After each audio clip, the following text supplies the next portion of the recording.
Hey everybody, this is Brian with the Instructional Technologies Coordinator team, and we are going over a digital workflow for collecting student work.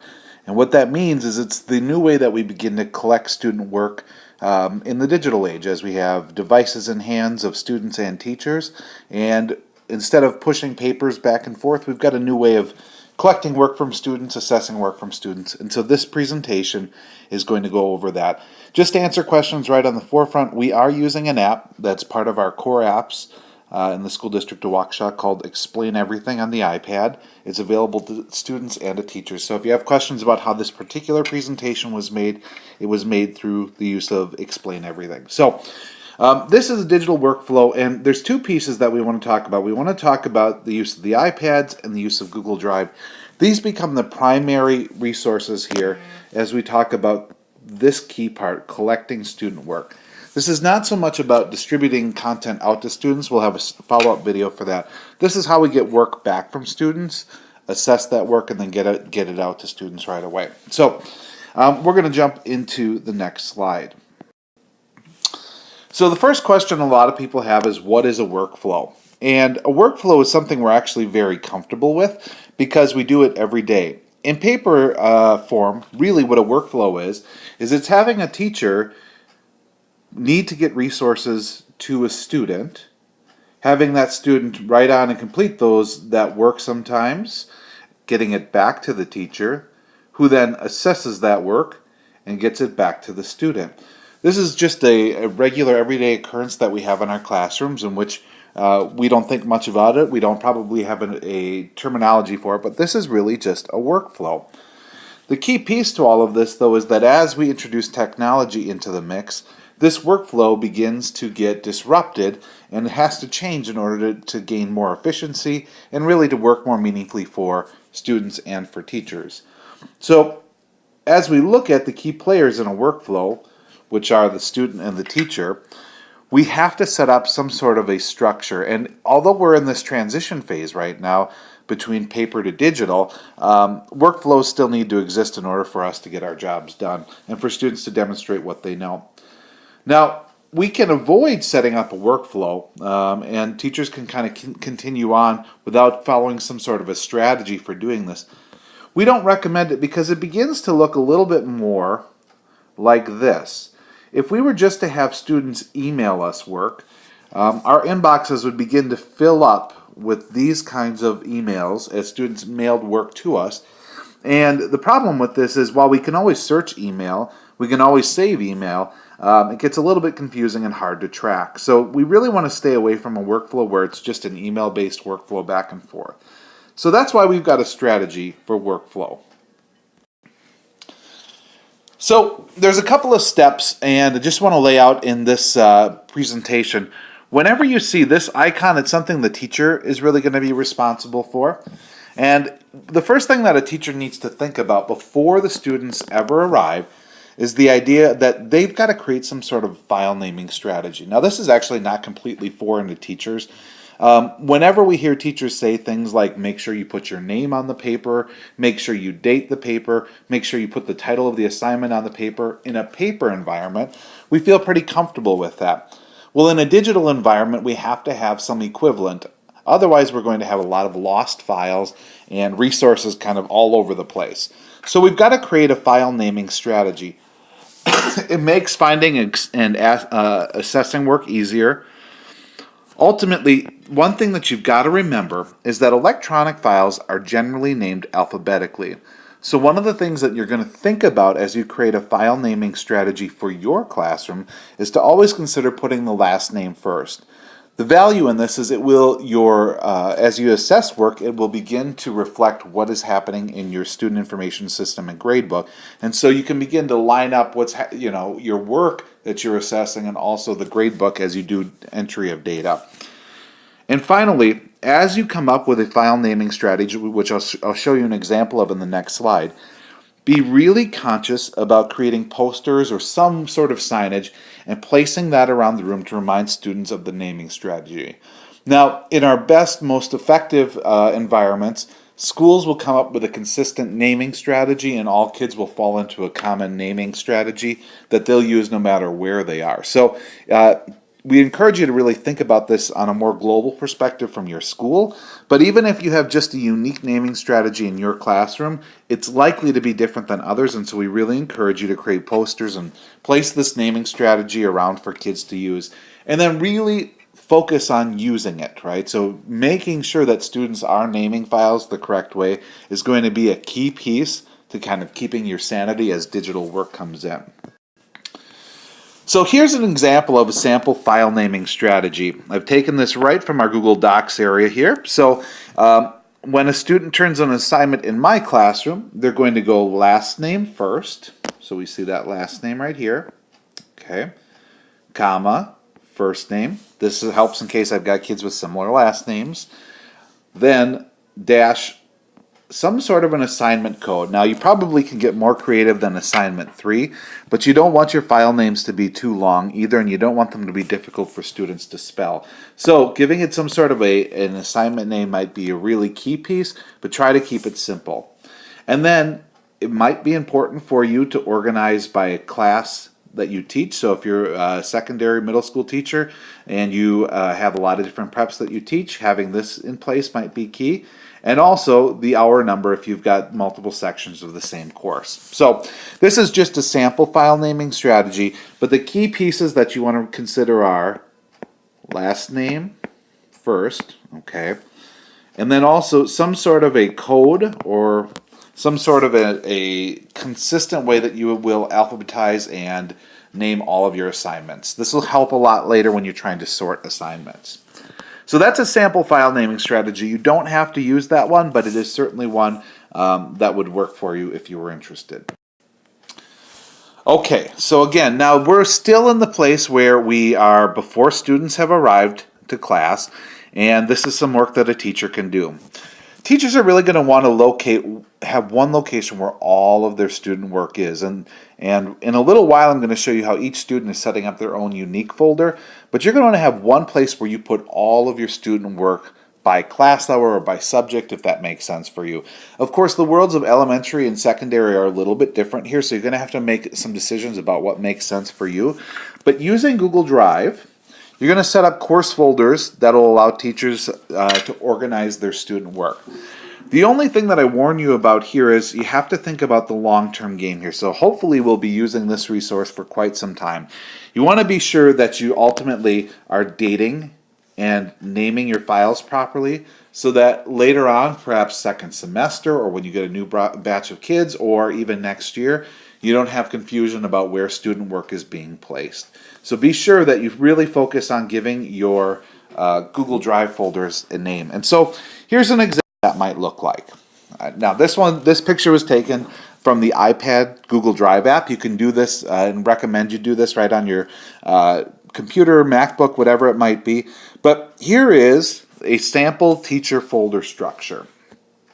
So you can see, once I know what hours I'm teaching, I come up with a consistent naming convention and I name my classwork folders here. So beauty is it's alphabetical, so I would generally recommend you start with the name first. If you have multiple sections and it makes sense to do so, you may want to separate that out. Okay, so here you see English 9, Hour 1, Hour 5. The reason they're appearing this order is because it is arranged alphabetically. 1 comes before 5, and so that's why it comes in that order. And then as I said at the end there, this last piece is being able to identify which school year it is from. So if that's an important piece for you, this one should be named a little differently, but you get the general idea of it. Okay, so before students arrive, but once you know what courses you'll be teaching for the semester, trimester, for the year, whatever it may be, this might be a good idea for you to think about and to pre-set up. I'm going to zoom that down. Okay. So this is what a sample teacher folder structure would look like. Again, before the students arrive, this could be set up, and this is work done by the teacher in the teacher's Google Drive. Okay, so where do we go from there?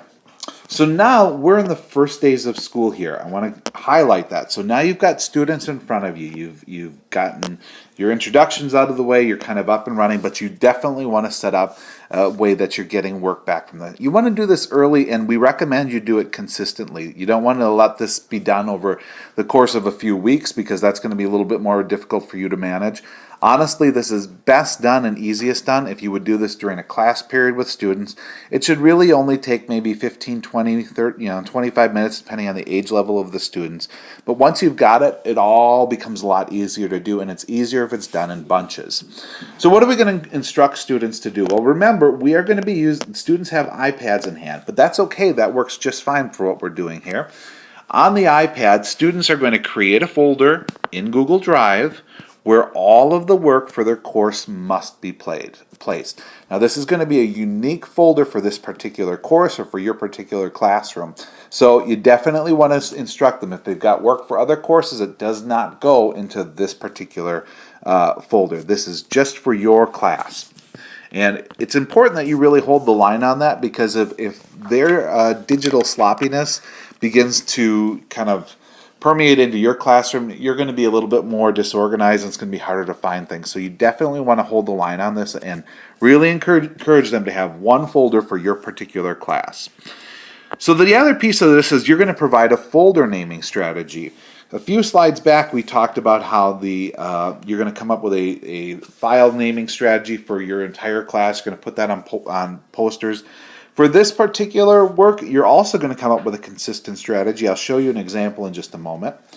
And then the last piece is once they've named and created that folder, they're going to share that folder with you, and they're going to give you edit privileges. And edit privileges basically will allow you for the rest of the year to be able to get in and take a look at that work and get down to a very meaningful level, looking at things like revision history and comments and things like that. So you definitely want to have them share that folder with you and do it with edit privileges. So what does that look like?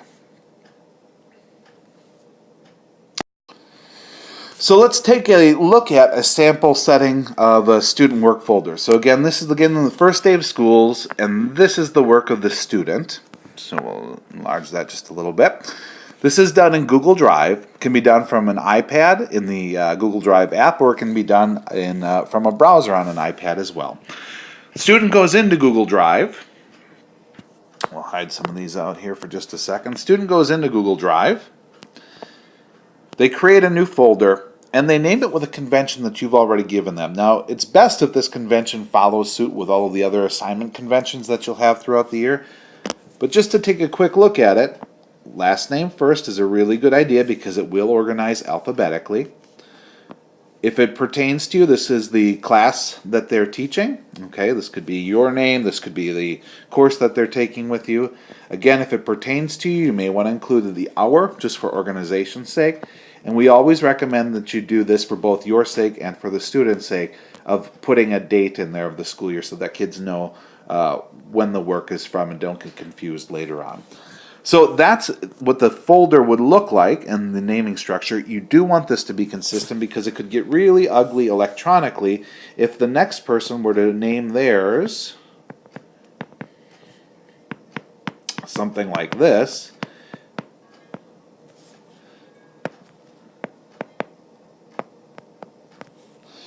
Now try to sort them out, and you're going to have inconsistencies in this. So you really want to encourage students to do this a very specific way as they are working. All right, so we're going to try to get this out of the way. And let's see if we can get this guy out of the way here. So that's the first part, is creating the folder. The second step, again, which can be done from the iPad Google Drive app or from the desktop app. You're seeing the Google Drive, you're seeing the desktop version of this, but that's also accessible on the iPads. It's just the sharing settings. So first thing to note is the folder will and can remain private. We encourage that. There's nothing wrong with it being private because the student is the owner of it, and they're going to give you specific edit access, but they don't have to give it to the rest of the world. Here, they're going to put in your email address, something ending at waukesha.k12.wi.us, and they are going to give you can edit access, and this is going to give you all of the access that you'll need for the year. So this is really the key piece of the whole thing. When sharing is set up properly, on a folder, so remember we're working with a folder, when sharing set up properly on a folder, all of the assignments in that folder for the year take on the same sharing settings unless they're specifically changed not to do that. So in this case, once we've got the folder set up properly, any documents a student creates or places inside of that folder will automatically be shared with you with edit access for the remainder of the year. So you can see how this really gains efficiency, and we don't have issues with kids forgetting to set the sharing settings on every single assignment properly. So that's how we set up our sharing settings on the folders for the, all right, to the next. So here we are, we're in the first days of school, and this is now, you've talked to your class, you've had them set up their folders for your class, and you've had them share it with you properly. So you sit down in the few minutes between class or after they have done this activity, and how are you going to get what you are looking for into the same place? So I'm going to jump you in. This is work done by the teacher in Google Drive. I do recommend that this is done from a desktop. It will make your life a little bit easier, so use your MacBook for this particular case. And let me get these guys out of the way while I bring this up. So, you have now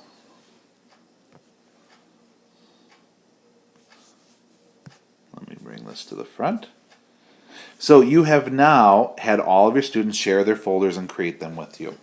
You're going to go into Google Drive, again recommended from the desktop in this case, logged in as the teacher.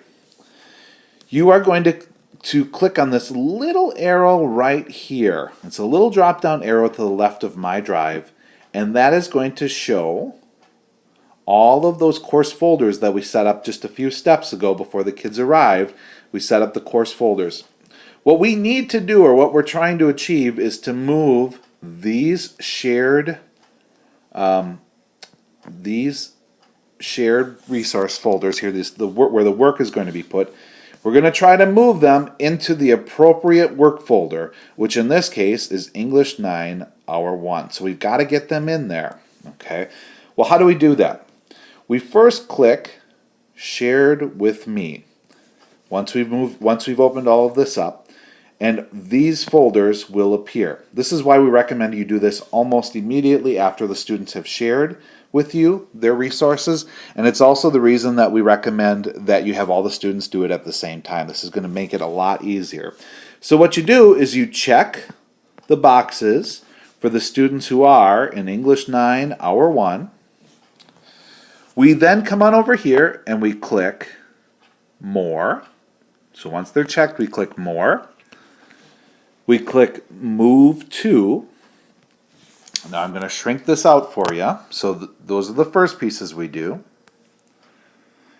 And this window is going to appear. Now, all we have to do is check the folder we want to move it to. So I'm going to go ahead and check this. And a little check mark is going to appear right next to it, so you know that it's selected. And right down here, once we've done that, the Move button will turn blue, and we can click it. Well, what's that going to do for us? Let me slide this guy up to the front. So what that will do for us is once we've clicked the Move button, it is going to see, here you can see this is red, this is English 9, Hour 1, English 9, Hour 1, and the students' folders where all of their work for the class will be placed are all located one click away. So this is our way of sorting all of the student work by a folder. So we feel that this is going to help you because you'll have one location to go find all of your resources. So that's pretty much the main part of the process. And once you've got that set up for your students who are coming in for a semester, for a trimester, for a year, once you've gone through that process with them, your sharing settings are set appropriately. Now, one of the things we're hearing from teachers who are actually doing this today is that this can be a little bit cumbersome. Even though we've got it all organized and in one place, They're saying if we've got 150, 180 students that you're working with, to go into 180 different folders and check at all the work that's being submitted there can be a little bit cumbersome. The other piece of that, so that's this whole piece about too many files and too many student folders can be really overwhelming. And we certainly understand that, and some of your colleagues have started to think about that. That also leads to one other piece. So in the world of digital work collection, there no longer is a Dropbox or a collection date, which means that some of your students might get their work done 2 weeks early, 2 days early. Some of their students won't be done for 2 weeks after the work was intended to be due. And as a result of that, you are left kind of in a mixed bag of understanding when the work is actually going to be turned into you, when it has actually been completed. In the old days of paper collection, this was done by the kid handing you their final version of that work, or at least what they were representing as their final version of that work. And you knew at that point that the clock was really ticking for you to get them feedback. In the digital world, where work is turned in digitally, this becomes a little bit more problematic. If a student is done 2 weeks early, how are you to know that you're supposed to get them feedback? But yet for them, the clock starts ticking as soon as the work is done. Now, obviously, good old-fashioned communication where the student speaks with you about when their work is done is probably the most effective way to do this. But that's not something that's always a piece that we can count on. So we have another option that might work that was designed by some of your colleagues who ran into issues with this. The idea is to create a digital Dropbox for your homework. Again, all of the steps leading up to this, we strongly encourage you still follow them, because the digital Dropbox, without doing all of those other pieces, is wrought with possible errors. For instance, students now have to set permissions on every single piece of work, and they have to set them properly for you to access them, even in this digital Dropbox configuration.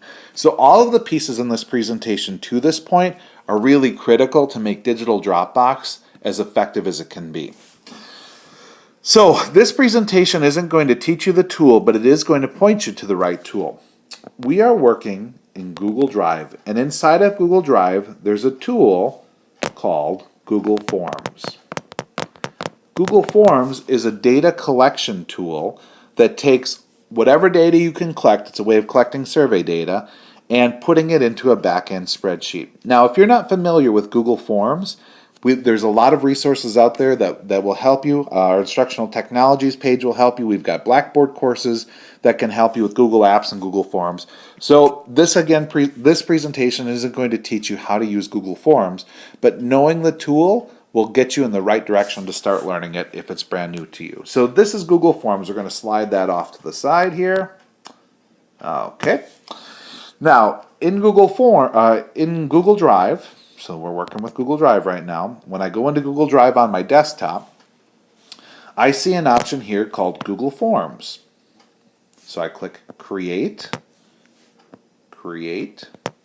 and Forms pops up, and I click Google Forms. Google Forms will take me to a Forms editor. Slide that out of the way.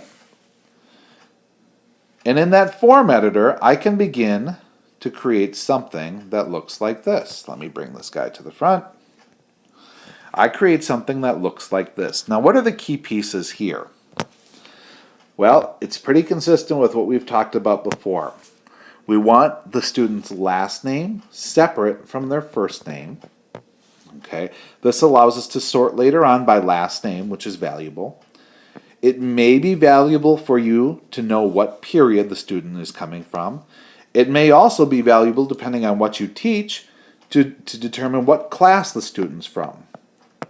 So if you want to have one Dropbox for all of your classes, you can certainly do that. You just have to add one more question that says, what class are you in? And that'll be a drop-down list as well. The next piece we recommend is having a multiple choice or a drop-down list called assignment title. Now, you don't have to know the assignments for your entire class right away in order to use this tool, because this can be updated as you go. So right now I've got assignments 1, 2, and 3 here, but when I make the change to assignment 4, I come into Google Forms, I edit this question, and I add the new assignments.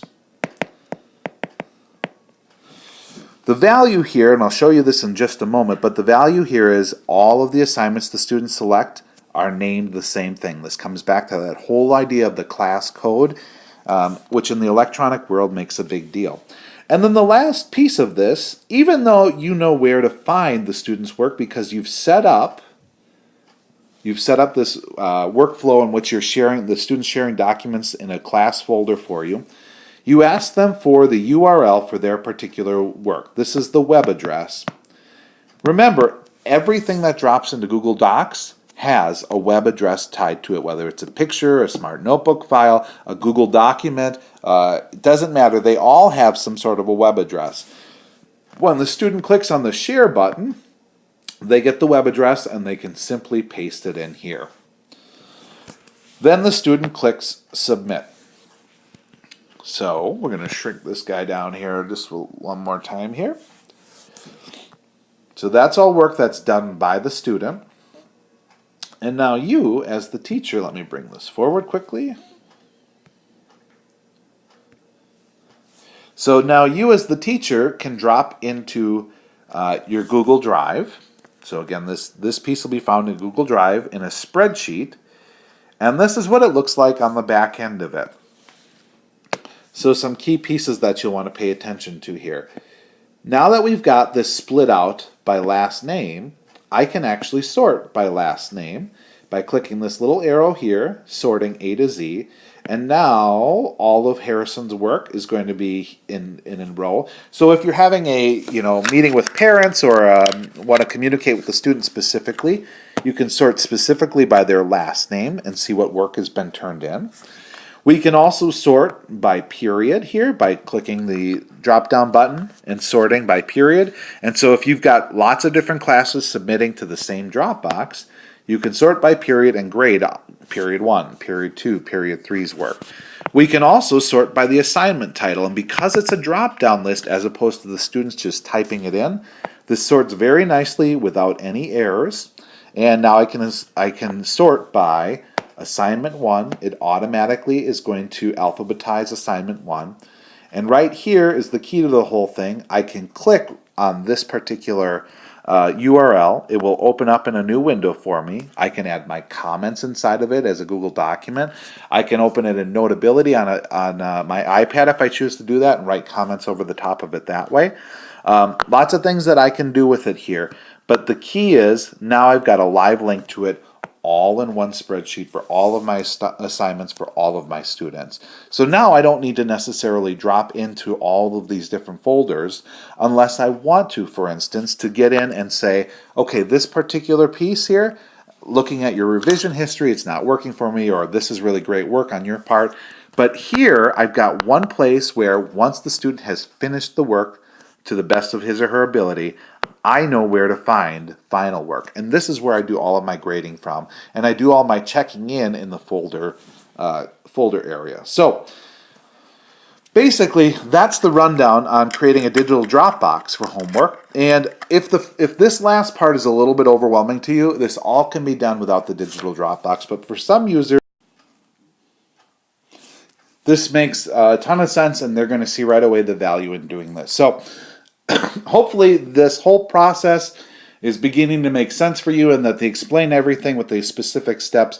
We'll walk you through how to set up a digital workflow. As always, if you have questions, if you have ideas, if you have better ways of doing any of this, we love to hear them. Feel free to email any of us, and we will be happy to take a swing at answering questions. So thank you so much for your time, and as always, feel free to contact us if you need additional assistance.